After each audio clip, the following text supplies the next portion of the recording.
Hello friends, good morning. നമ്മുടെ Kerala T V സീരിയലിലേക്ക് എല്ലാവർക്കും സ്വാഗതം. അങ്ങനെ നമ്മുടെ നിധിയാണെന്നുണ്ടെങ്കിൽ വീട്ടിലിങ്ങനെ ഭയങ്കര സങ്കടത്തിൽ നിൽക്കുക. അപ്പോൾ അച്ഛനും അമ്മയൊക്കെ ഉണ്ടായിരുന്ന സമയത്ത് ദീപാവലി ആഘോഷിക്കുന്നതിനെ പറ്റിയൊക്കെ ആലോചിക്കുക കേട്ടോ. പിന്നെ നമ്മുടെ അച്ചുവേട്ടൻ കൈ നിറയെ പടക്കങ്ങളൊക്കെ മേടിച്ചുകൊണ്ട് വരുന്നതും അച്ഛനും മോളും കൂടിയാണെങ്കിൽ പടക്കം പൊട്ടിക്കുന്നതും അങ്ങനെ അവരുടെ ഇടയിലുണ്ടായിരുന്ന ആ സന്തോഷവും ഇതെല്ലാം ആലോചിച്ച് ചങ്ക് പൊട്ടി കരയുക നമ്മുടെ നിധി. ഇപ്പോൾ മറ്റുള്ളവർ പടക്കമൊക്കെ പൊട്ടിക്കുന്നത് കാണുമ്പോൾ നിധി തന്നെയല്ലേ അവിടെയുള്ളൂ, ആരും ഇല്ലല്ലോ, തൻ്റെ അച്ഛനില്ല, അമ്മയില്ല, താൻ ഒറ്റപ്പെട്ട് അങ്ങനെ ഭയങ്കര കരച്ചിലായിട്ട് നമ്മുടെ നിധി അവിടെ ചങ്ക് പൊട്ടുന്ന വേദനയോടെ നിൽക്കുന്നു. ഇത് കഴിഞ്ഞതിന് ശേഷം പിന്നെ കാണിക്കുന്ന സൗഭാഗ്യപുരത്താട്ടോ.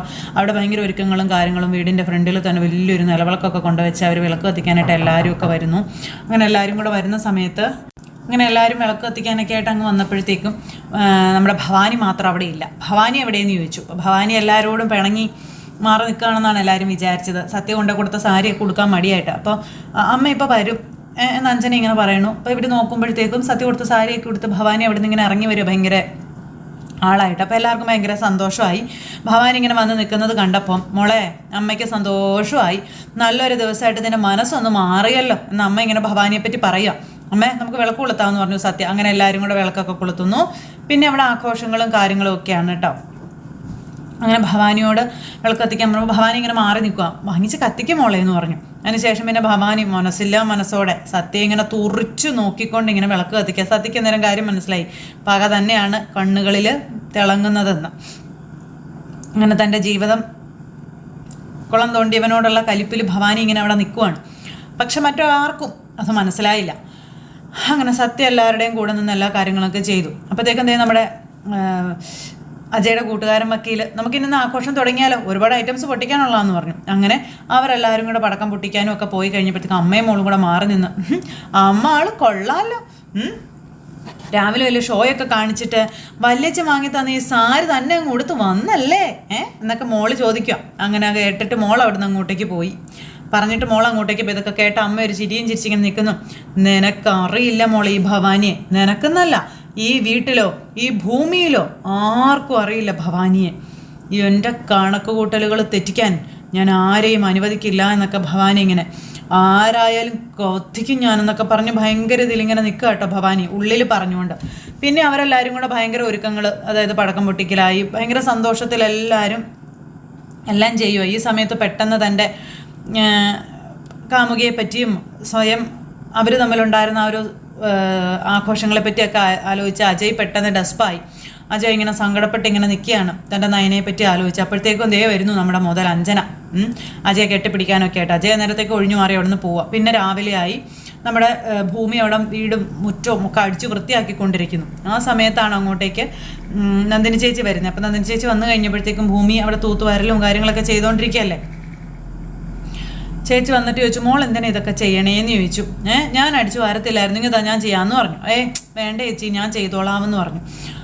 എന്നാലും ഇത്ര രാവിലെ മോൾ എഴുന്നേക്കുമെന്ന് ഞാൻ വിചാരിച്ചില്ല കേട്ടോ എന്നാൽ ചേച്ചി പറഞ്ഞപ്പം ചേച്ചിക്ക് അറിയാവുന്നതാണല്ലോ, അച്ഛൻ ഉള്ളപ്പോഴേ ഞാൻ ഇങ്ങനെയാണെന്ന്. 5 മണിക്ക് എഴുന്നേക്കും, പിന്നെ അത്യാവശ്യം ജോലികളൊക്കെ ചെയ്യും, ഓടാൻ പോകും, ഡാൻസിന് പോകും, എല്ലാം അറിയാവുന്നല്ലേ ചേച്ചിക്ക്. അച്ഛൻ എല്ലാത്തിനും എൻ്റെ കൂടെ തന്നെ ഉണ്ടാകുമെന്നൊക്കെ ഇങ്ങനെ ഭൂമി കരഞ്ഞുകൊണ്ട്. ആ ഒരു ശീലം കൊണ്ടാവും 5 മണിക്ക് തന്നെ ഞാൻ ഉണർന്നുവെന്ന് ഭൂമി പറയാണ്. പക്ഷേ ഇപ്പം അച്ഛനില്ലല്ലോ ഒന്നിനും കൂട്ടുവരാൻ, അതുകൊണ്ടെല്ലാം തന്നെ ചെയ്യണ്ടേ എന്നൊക്കെ ചോദിച്ചുകൊണ്ട് ഭൂമി കരയുക. അപ്പോഴത്തേക്കും മോൾ എന്തിനാ ഇങ്ങനെ വിഷമിക്കുന്നതെന്ന് ചോദിച്ചു. വിഷമോ എനിക്കോ? ഇനി എനിക്ക് എന്ത് വിഷമോ ചേച്ചിയെന്ന് ചോദിച്ച് ഭൂമി കരയുന്നു. അതിനൊക്കെയുള്ള എൻ്റെ മനസ്സുമായിട്ടാണ് അച്ഛൻ പോയത് എന്നൊക്കെ ഇങ്ങനെ ഭൂമി ഇങ്ങനെ പറയുന്നു. ചേച്ചി അതൊക്കെ കേട്ട് ഇങ്ങനെ വിഷമിച്ച് നിൽക്കുക. പിന്നെ അമ്മ, അതെനിക്ക് വിഷയമേ അല്ല, ഒരു തരം മരവിപ്പാണെന്ന കാര്യം പറയാം കേട്ടോ. അത് മാറാൻ എന്ത് ചെയ്യണമെന്ന് മാത്രമാണ് ഇനി എൻ്റെ മനസ്സിലുള്ളതെന്നും ഭൂമി ഇങ്ങനെ പറയണു. എൻ്റെ അമ്മ എനിക്ക് രക്ഷിക്കണമെന്നൊക്കെ പറയുവാണ്. അതൊക്കെ മാറി ഞാൻ ഭൂമി ആകണം എന്നുണ്ടെങ്കിൽ ചിലപ്പോൾ ഭൂമിയോളം താഴേണ്ടി വരുമെന്നൊക്കെ ഭൂമി ഇങ്ങനെ ചേച്ചിയോട് പറയുന്നു. ചേച്ചി അതൊക്കെ കേട്ട് ഇങ്ങനെ സങ്കടപ്പെട്ട് ഇങ്ങനെ നിൽക്കുക കേട്ടോ. ഞാൻ ചേച്ചിയെ കൂടെ വിഷമിപ്പിച്ചു, ഞാൻ എന്തായാലും ഇവിടെ തൂത്തുവാരി വൃത്തിയാക്കിയിട്ട് വരാമെന്നും പറഞ്ഞുകൊണ്ട് നമ്മുടെ ഭൂമി ഇങ്ങനെ അടിച്ചു വാരി ചെന്നപ്പം ആ മുറ്റത്ത് കിടന്ന് ഫോൺ. ആ ഫോൺ വേറെ ആരുടെ അല്ല, നമ്മുടെ അച്ചുവേട്ടൻ്റെ ഫോൺ. വേഗം ഭൂമി ചാടി എടുത്തു. എന്നിട്ടത് തൂത്ത് വൃത്തിയാക്കി ഭയങ്കര ഇതിൽ ഇങ്ങനെ നിൽക്കുകയാണ്. വലിയൊരു പ്രതീക്ഷ ഭൂമിയുടെ മനസ്സിൽ. ആ സെക്കൻഡിൽ നമ്മുടെ ഭൂമി ഇങ്ങനെ മനസ്സിൽ ആലോചിക്കുക, അന്ന് അച്ഛന് ഫോൺ മേടിച്ചു കൊടുത്തതിനെ പറ്റി. ആരാ എൻ്റെ മുറിയിലേക്ക് കയറി വന്നതെന്ന് ചോദിച്ചു. ഈ മുറിയിലേക്ക് അധികാരത്തോടെയും അവകാശത്തോടെയും കയറി വരാൻ ആരാ ഉള്ളത് എന്ന് ഭൂമി അന്ന് അച്ചുവേട്ടനോട് ചോദിച്ചു. അപ്പോഴത്തേക്കും നമ്മുടെ അംബിക അങ്ങോട്ടേക്ക് വന്നു. എന്നൊക്കെ പറഞ്ഞുകൊണ്ട് ഇവരിങ്ങനെ കാണിക്കുക കേട്ടോ. എന്നൊക്കെ പറഞ്ഞ് ഇങ്ങനെ ഭയങ്കര ഇത്. അപ്പം നോക്കിക്കേ അപ്പോൾ ഭൂമിയുടെ കൈയുടെ പുറകിൽ എന്തോ ഇങ്ങനെ ഒളിപ്പിച്ച് പിടിച്ചിട്ടുണ്ട്. അപ്പം നോക്കിക്കേ എന്ന് അച്ചുവേട്ടൻ ഇങ്ങനെ പറയുന്നതാണ് അംബികയോട്. ഇതെന്താ രണ്ടുപേരും പരസ്പരം അങ്ങോട്ടും ഇങ്ങോട്ടും നോക്കി കഥകളി കാണിക്കുന്നോ? അതൊക്കെ പിന്നെ ഇപ്പം ഞാൻ അച്ഛനൊരു സർപ്രൈസ് തരാൻ വന്നാന്ന് പറഞ്ഞാൽ ഫോൺ എടുത്ത് അച്ഛൻ്റെ കയ്യിലേക്ക് വെച്ച് കൊടുത്തു. അപ്പോൾ ആ ഫോൺ കണ്ടപ്പോൾ അച്ഛന് ഭയങ്കര സന്തോഷം. പിന്നെ ഇനി ചടഞ്ഞു കൂടിയൊന്നും കയറിയിരിക്കരുത്, ഈ ഫോണിലുള്ള എല്ലാം പഠിച്ച സോഷ്യൽ മീഡിയയിലൊക്കെ ഓരോന്നൊക്കെ ചെയ്യണമെന്നൊക്കെ പറഞ്ഞിങ്ങനെ നമ്മുടെ ഭൂമി അന്ന് അച്ഛനോട് പറഞ്ഞതും അച്ഛൻ മോളോട് പഠിപ്പിച്ചു കൊടുക്കണമെന്ന് പറഞ്ഞതും തുടങ്ങിയ കാര്യങ്ങളെല്ലാം നമ്മുടെ ഭൂമി ആലോചിച്ചു. അപ്പോൾ അച്ഛൻ്റെ ഫോണാണല്ലോ അത്. അങ്ങനെ നമ്മുടെ ഭൂമി പെട്ടെന്ന് ആ ഒരു ജനൽ തുറന്നു കിടക്കുന്ന ആ ജനലിലേക്ക് ശ്രദ്ധ പോയി. ആ ജനലിൽ ഇങ്ങനെ നോക്കുവാണ്. എന്നിട്ട് ആ ജനലും അതുപോലെ ആ ഒരു ഇതെല്ലാം നമ്മുടെ ഭൂമിയുടെ മനസ്സിലേക്ക് പെട്ടെന്ന് ഇങ്ങനെ മിന്നി മാഞ്ഞു വന്നു അച്ഛൻ. അപ്പോഴത്തേക്കും ഫോണുമായിട്ട് ഓടി അകത്തേക്ക് ചെന്നിട്ട് ചേച്ചി അച്ഛൻ്റെ ഫോൺ കിട്ടി, അവിടെ മണ്ണിൽ വീണ് കിടക്കുമായിരുന്നു എന്ന് പറഞ്ഞു. അന്നേരം ഭാഗ്യം മോള് ഫോൺ കാണാതെ പോയെന്ന് പറഞ്ഞപ്പോൾ മുതൽ ഞാൻ പ്രാർത്ഥിക്കുമായിരുന്നു ഇത് കിട്ടണേന്ന് പറഞ്ഞാൽ ചേച്ചി അന്നേരം പറയാം കേട്ടോ. ഭൂമി അന്നേരം അച്ഛൻ്റെ ഒരുപാട് ഓർമ്മകൾ ഇതിലില്ല ലക്ഷ്മി ചേച്ചി എന്ന് ചോദിക്കാം. പിന്നെ ഇത് തിരിച്ചു കിട്ടിയപ്പോൾ എന്തോ ഒരു ധൈര്യം കിട്ടിയതുപോലെയെന്ന് ഭൂമി ആ ചേച്ചിയോട് പറയുന്നേ. ആ ചേച്ചി അന്നേരം അതേന്ന് പറഞ്ഞു. ചേച്ചി കടയിലേക്ക് ഞാനും വരുന്നുണ്ട്, അപ്പോൾ അതേതായാലും നന്നായി, ഇവിടെ ഇരുന്ന ജീവിതം മുരടിച്ച് പോകത്തേ ഉള്ളൂ മോളെ എന്നിങ്ങനെ ആ ചേച്ചി പറഞ്ഞു കൊടുക്കുക. എൻ്റെ അമ്മ അവിടെ ചെയ്യാത്ത തെറ്റിന് ഉരുക്കി കിടക്കുകയല്ലേന്നും അപ്പം ഞാൻ രക്ഷിക്കാൻ ഞാൻ മാത്രമല്ലേ ഉള്ളൂ എന്നൊക്കെ ഇങ്ങനെ ഭൂമിയെ ചേച്ചിയോട് ചോദിക്കാം. അതാ വരാമെന്ന് ഞാൻ തീരുമാനിച്ചതെന്ന് പറഞ്ഞപ്പം അതെന്തായാലും നന്നായി മോളെ എന്ന് പറഞ്ഞു. ഞാൻ ഈ ഫോണൊന്ന് കുത്തിയിടട്ടെ കേട്ടോ എന്നും പറഞ്ഞുകൊണ്ട് നമ്മുടെ ഭൂമിയെ ഫോൺ കുത്തിയിടാനായിട്ട് അങ്ങോട്ടേക്ക് പോയി. എന്നിട്ട് അതൊക്കെ എടുത്ത് കുത്തിയൊക്കെ ഇട്ടു. അങ്ങനെ എല്ലാം സെറ്റ് ചെയ്യുകയാണേ.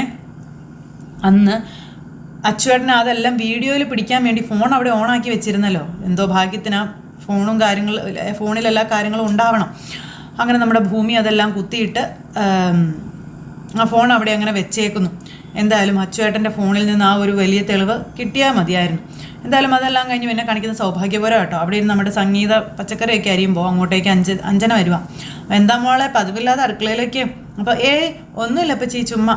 അതല്ല എന്തോ ഉണ്ടല്ലോ. എന്തായാലും മോള് കാര്യം പറയാൻ പറഞ്ഞു.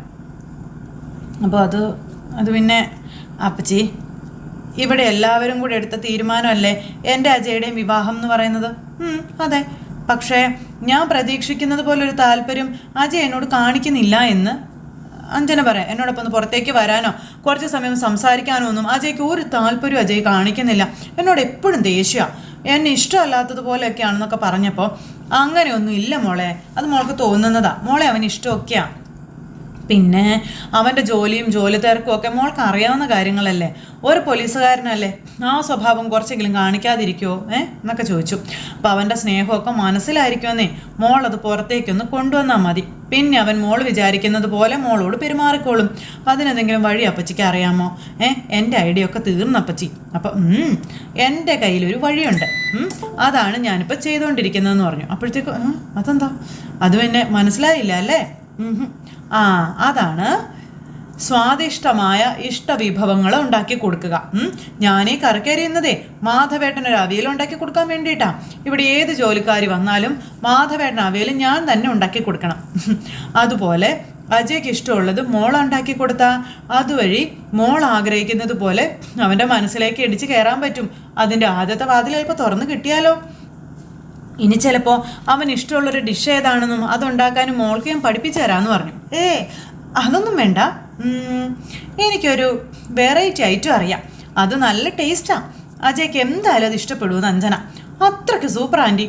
അപ്പച്ചി ഒരു കാര്യം ചെയ്തു തരണേ, എത്രയും പെട്ടെന്ന് അങ്കിളിനുള്ള ഫുഡ് ഉണ്ടാക്കിയിട്ട് ഈ കിച്ചൺ എനിക്കായിട്ട് ഒന്ന് ഒഴിഞ്ഞു തരുമോ? ഞാനിത് ഇപ്പം തന്നെ ഒഴിവാക്കി തരാമല്ലോ എന്ന് പറഞ്ഞുകൊണ്ട് അപ്പച്ചി അവിടെ നിന്ന് ഓടി അങ്ങോട്ടേക്ക് പോകും. പിന്നെ അഞ്ജന ഭയങ്കര പ്രതീക്ഷയിൽ ഇങ്ങനെ നിൽക്കുവാണ്.